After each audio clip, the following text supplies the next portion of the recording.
The chains rattled softly in the darkness, a haunting rhythm in a place where hope had long been buried. The cell reeked of sweat, iron, and forgotten dreams. A flicker of torchlight danced across stone walls scratched with names of men who never left. And there he was, a young man sitting alone in the corner, his back against the cold wall, eyes fixed on a sliver of light slipping through the bars above. The guards mocked him when they passed. Dreamer, they called him, the word meant to sting, now sounding almost sacred. He had been betrayed by his own blood, sold for the price of a slave, accused by the very house he had served with honor. And yet, through the ruin, his gaze held a strange calm, like a man who knew that heaven was not done with him yet. Some nights, he still saw the dreams. Grain fields bowing low before him, stars bending down from the heavens. And though the world laughed, those dreams refused to die. He didn't know when, he didn't know how, but he knew the same God who allowed the pit was still writing the path to the palace. Because destiny doesn't ask for comfort, it asks for courage. And in that dungeon, surrounded by chains and silence, a ruler was being forged. Only later would the world know his name: Joseph, the man who rose from slavery to stand beside kings, the man whose pain became prophecy, the man God used to save nations. This is his story, the story of a pit that led to purpose, a betrayal that became the bridge to destiny, and a God who turns captivity into calling. The story begins years before the dungeon. In the quiet hills of Canaan, a young shepherd boy named Joseph walked among the flocks of his father Jacob. The morning sun gilded the horizon, painting the fields in gold, and Joseph's laughter carried through the wind, bright, unburdened, innocent. Jacob loved all his sons, but Joseph was different. He was born of Jacob's old age, a child of promise, a reminder that even in weariness, God could still bring forth joy. To show his love, Jacob crafted a robe, a garment of many colors, woven from fine threads that shimmered like sunlight on water. When he wore it, the colors seemed to move as he walked, reflecting hues of red, blue, gold, and violet, a walking symbol of favor. But what was favor to Jacob became fury to his brothers. They saw not love, but preference, not blessing, but threat. Joseph could feel the coldness in their stares, but his heart was too young to understand envy. He spoke freely, even when he shouldn't have. One night, he ran to his brothers, his eyes alight with wonder. "Listen, I had a dream," he said. "We were binding sheaves in the field, and my sheaf stood upright, while yours gathered around and bowed down to mine." The silence that followed was sharp. Their eyes hardened, and the eldest muttered, "So you think you'll rule over us?" But Joseph wasn't done. Days later he came again, breathless with excitement. "I had another dream. The sun, the moon, and 11 stars bowed to me." Even Jacob frowned at that. "Must my mother and I and your brothers bow before you?" Yet deep in his heart, the old man wondered, could this boy truly be chosen by God? But his brothers' hearts turned to stone. Every laugh Joseph shared felt like mockery. Every dream he spoke felt like a wound reopening. And one day, jealousy found its moment. The sun burned high above the valley when Jacob sent Joseph to check on his brothers in the fields near Dothan. He walked alone, his robe of colors bright against the wilderness. From a distance they saw him coming, and bitterness rose like fire. "Here comes the dreamer," one sneered. "Let's kill him," another hissed, "and see what becomes of his dreams." But Reuben, the eldest, wavered. "No, don't kill him. Throw him into that pit." His plan was to rescue Joseph later, but fate had already begun its turn. When Joseph reached them, his smile faded on their cold stares. Before he could speak, hands grabbed him. His robe, that beautiful, shimmering robe, was torn from his body. He cried out, "Brothers, please!" But mercy had no place that day. They dragged him to a dry cistern, a pit carved deep into the earth, and threw him in. The impact stole his breath. Dust filled his mouth. Above, he saw their faces peering down, faces once familiar, now filled with hatred. Hours passed. The sun began to fade. Then came voices, traders from Gilead, camels laden with spices and silver. Judah's eyes glinted. "Why shed his blood? Let's sell him instead." The others agreed. A deal was struck, and for 20 pieces of silver, Joseph, their own flesh and blood, was handed over to strangers. He shouted their names as the caravan pulled away, but the desert swallowed his cries. Behind him, his brothers dipped his torn robe in goat's blood and carried it to his father. When Jacob saw it, he fell to the ground and wailed, my son is dead." But Joseph lived. And somewhere between the dust of betrayal and the darkness of slavery, a divine plan was unfolding. The journey to Egypt was long, hot, and cruel. Chains bound his wrists. The desert winds bit his skin. Every step felt like the death of everything he had known. Yet in his heart, the dream still lingered. He remembered the sheaves, the stars. He whispered beneath his breath, "God, if you're still with me, don't let this be the end." And heaven listened. For though Joseph had been sold by men, he had been sent by God. If you believe that no betrayal can stop God's plan, don't forget to like, share, and subscribe, because the next part will show how God turns the lowest place into a launching point for greatness. The sun in Egypt was a different kind of sun. Hotter, higher, and more indifferent than the one that kissed Canaan's hills. It rose the same for shepherd and slave, for merchant and man of power. For Joseph, it rose on a life unmade and a promise half seen. He arrived at Potiphar's house as one small piece in a vast machine of wealth. Potiphar, captain of Pharaoh's guard, owned flocks, land, grain, the measurements of Egypt's might. The household was a world of polished stone and silken shade, where commands moved like lightning and obedience had teeth. Joseph learned quickly. Survival in a foreign court is not merely about strength. It is about 1,000 small mercies, the soft word to the stable boy, the careful eye on the storehouse, the quiet care for what others left untended. He learned to read faces and hours, to walk between duties like one walking across a rope stretched thin. And God was with him. This was not a placid blessing. It showed his fruit, vines pruned and yielding more grapes, flocks that calmed and multiplied, ledgers balanced where once there had been loss. Potiphar noticed, not with the slow attention of a loving father, but with the sharp, suspicious glance of a man who measures men by what they return. "Who manages the day?" Potiphar demanded one dawn, and a servant pointed to Joseph. Potiphar watched the young Hebrew move through his house, calm hands, an alert mind, an honest face that did not flatter or flee. There was a dignity about him that could not be bought. "Take him under my roof. Let him serve me directly.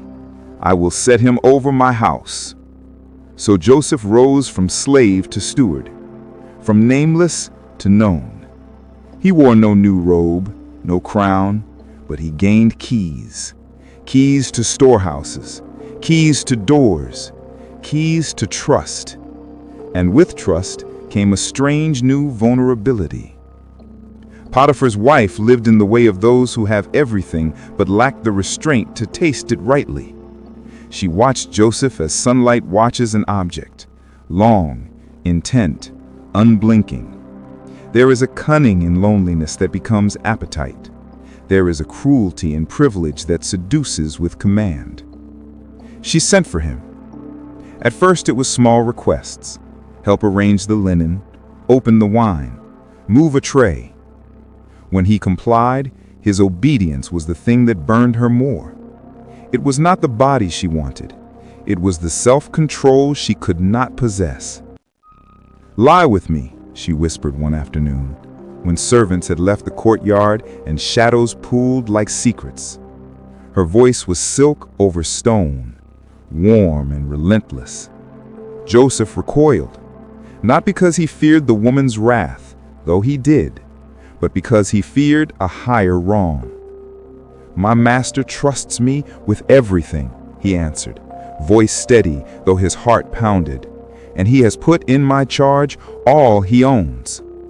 How then could I sin against him? How could I sin against God?" Temptation is not always a thunderstorm. Sometimes it is warm persuasions that erode a man's edges. The woman's words became knives of persistence. But for every pressure she applied, Joseph pressed back with a single hinge: service to the God who had watched him from the pit. That refusal was a splinter of steel in her pride, and pride, when wounded, will smear truth to save face. On a day Joseph fled, fleeing toward the door, leaving behind the garment he had taken off in the abruptness of escape. She seized the fabric, tore it as evidence, and spun a lie. "He came to mock me," she cried to Potiphar, voice wrecked with false outrage. The household leaned into her cry. Truth is fragile where power is loudest. Potiphar had no taste for ambiguity in front of the household. Accusations in a man's house are weapons that cut quickly. Joseph's protests did not matter. His torn garment did not belong to him alone in that moment. It belonged to a story Potiphar wanted to accept. So he bound him, beat him, and cast him into prison. Prisons are not merely buildings. They are a certain kind of silence. Names fade there. People become statistics. But the silence of the prison could not smother the small, stubborn ember in Joseph's chest, the memory of the dream, the thread of God's presence. Even there, favor followed him, not like prosperity flattened upon the ground, but like a seed pushing through stone. The warden saw something in the Hebrew no one else could see. Joseph moved among the prisoners and the jailers with an order that made the bleak walls feel less like a tomb and more like a place where tasks could be done well.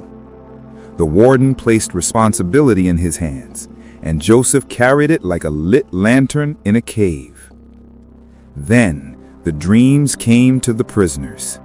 Curious, private things, to a life that had learned to measure the weight of bread.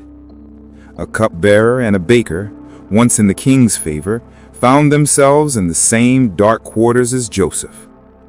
When sleep took them, it took with it the masks they wore. The cupbearer's dream was a vine with 3 branches. He pressed it, and wine came out for Pharaoh's cup. Joseph listened, awake at the murmured edges of the night.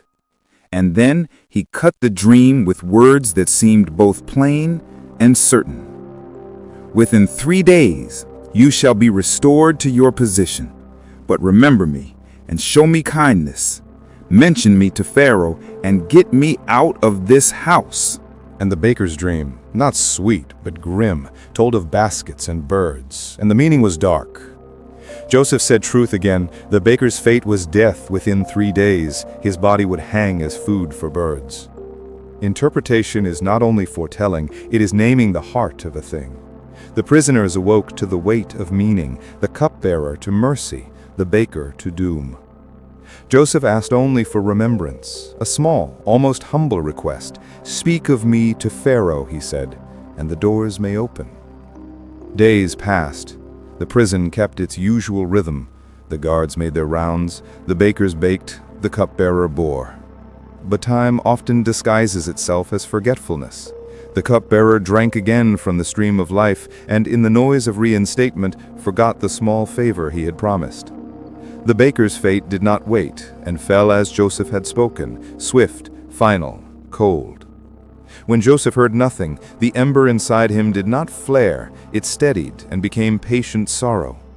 The warden, who had grown to trust him, shook his head and kept keys in his belt while nights rolled into months. In the prison, Joseph's name was a story no one told. The dream that once stung his brothers remained only a memory for him. Then came Pharaoh's dream, a palace tremor that turned kings sleepless. Pharaoh dreamed of 7 fat cows being eaten by 7 gaunt cows, of 7 green ears swallowed by 7 thin ones. He woke, troubled as a man who has heard the world whisper of famine. He called for wise men, for magicians, for every voice that pretended to hold godlike sight. They circled like court jesters around a problem they could not solve. The palace hummed with fear that seasons might change forever. It was in that trembling hour the cupbearer remembered. The vine, he thought, and the promise in the prison. He went, heart heavy with shame, to the king. "I have sinned," he told Pharaoh. "I had a man in prison who interpreted dreams. They called him Joseph." Joseph was summoned. The corridor between prison and palace is a peculiar borderland. A man crosses it and carries with him chains and a story.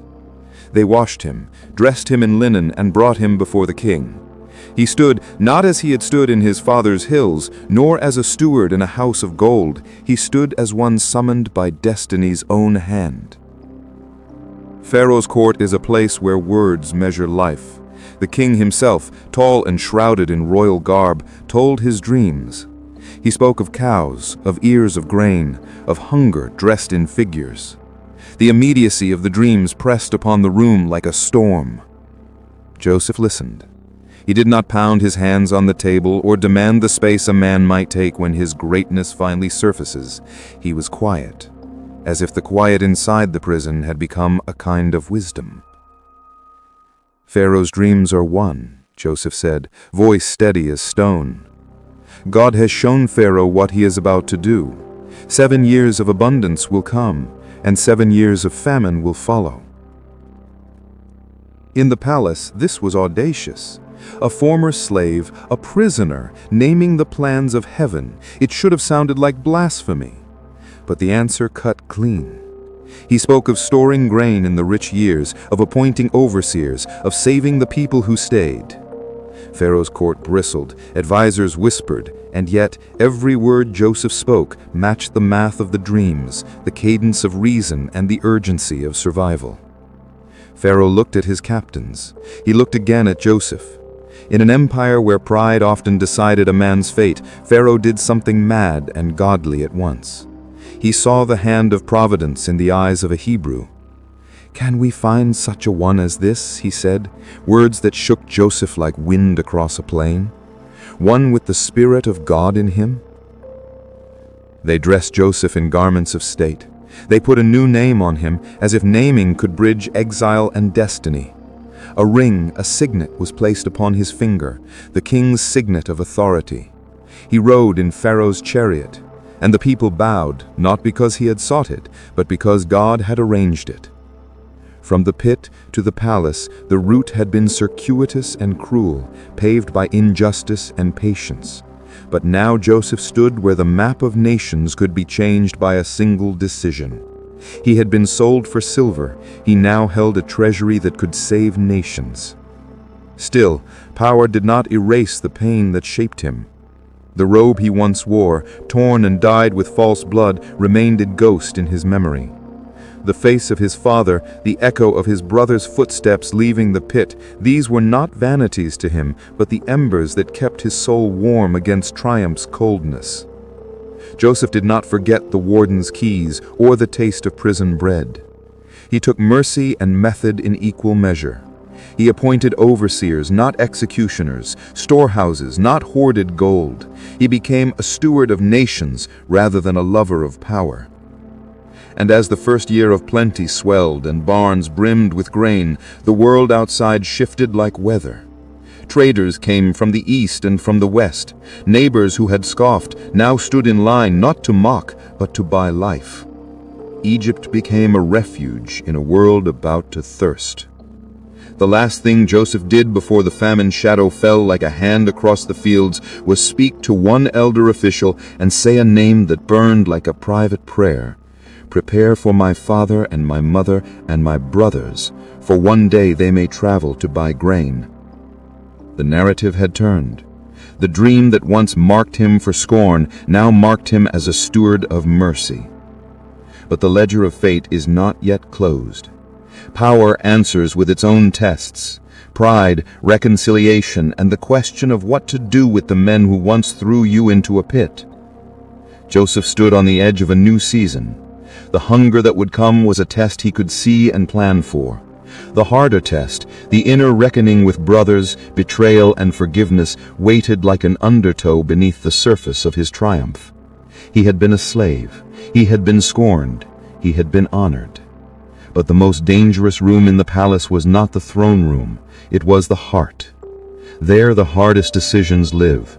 When to reveal a name, when to keep silence, how to let God finish the work he had begun. For now, the nation would eat because a prisoner once spoke truth in a cell.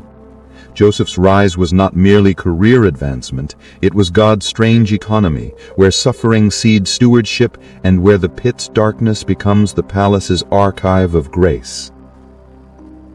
If Joseph's journey from pit to palace has stirred something in you, faith, wonder, or the quiet hope that God makes beauty from ashes, like, share, and subscribe.